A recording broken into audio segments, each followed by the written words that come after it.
bien parti, on continue. On a 15 minutes, Jean-François, c'est ça? Bonjour, je suis Pascal Crévoval, rédacteur en chef d'un magazine qui s'appelle Kaizen. Ça ressemble à ça. Kaizen, c'est un mot japonais. Kai, changement.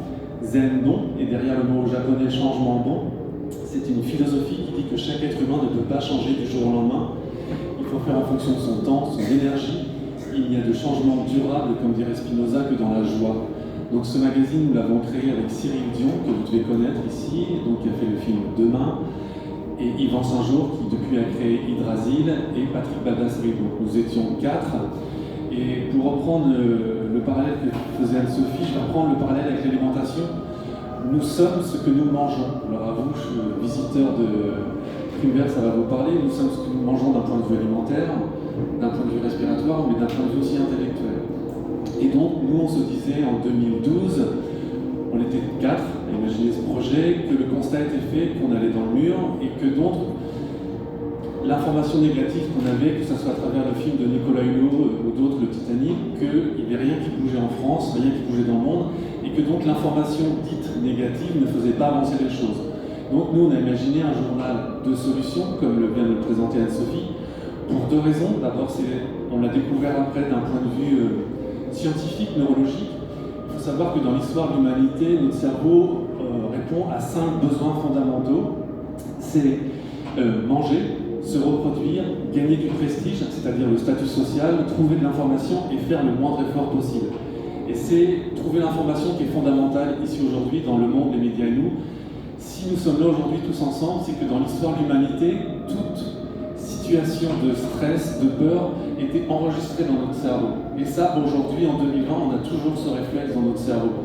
Et donc, on est plus réactif à l'information négative. C'est pour ça qu'on est addict aux séries qui font un peu peur, c'est pour ça qu'on achète plus en ce moment de journaux qui parlent de coronavirus, etc. C'est-à-dire que notre cerveau est fait pour enregistrer l'information négative. Et d'ailleurs, j'ai une petite anecdote. Quand on a créé Kaizen en 2012, assez rapidement, il y a une journaliste qui a participé à un concours organisé par le Crédit Coopératif. Elle a participé, elle a présenté son article et elle a gagné. Donc je suis allé avec elle à la remise du prix et c'était Christophe Barbier qui remettait le prix, qui était président du jury. Il me remet le prix, on discute 5 minutes. Et donc je lui parle Kaizen, il ne connaissait pas évidemment. Et je lui dis mais pourquoi vous faites toujours des titres sur l'information négative? Il me dit on a fait une couverture sur l'information positive. Et je développerai pour vous après ce que c'est que l'information positive. C'était la plus mauvaise vente en fait. Donc ça prouve bien que nous-mêmes, lecteurs, nous sommes accros à l'information positive. Vous pouvez regarder tout ce qui s'est passé dernièrement, que ce soit Katrina, Ebola, etc. Il y a toujours un surcroît de vente quand l'information est négative. Donc ça, c'est la première raison pour laquelle aujourd'hui l'information est plutôt à tendance négative. La deuxième raison, c'est que, en tout cas en France, je connais moins qu'Anne-Sophie les médias étrangers, c'est qu'on est bercé par la phrase d'Albert Londres. Alors à chaque fois, je préfère avoir mon papier pour bien la citer. C'est que nous sommes sous la philosophie que notre métier n'est pas de faire plaisir, non plus de faire du tort, il est de porter la plume dans la plaie. C'est-à-dire que les journalistes sont éduqués à chaque fois qu'ils rentrent en école de journalisme pour critiquer les choses. Pour résumer, on parle plus des trains qui arrivent en retard que des trains qui arrivent à l'heure. Parce que ça ne les intéresse pas.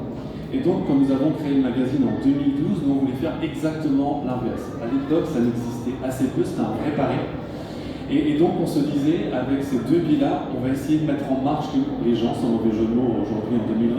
C'est-à-dire que nous, on pense que pour que les gens changent la société, c'est-à-dire construisent un monde de demain, comme l'a évoqué Anne-Sophie, qu'un autre récit, il faut présenter les solutions.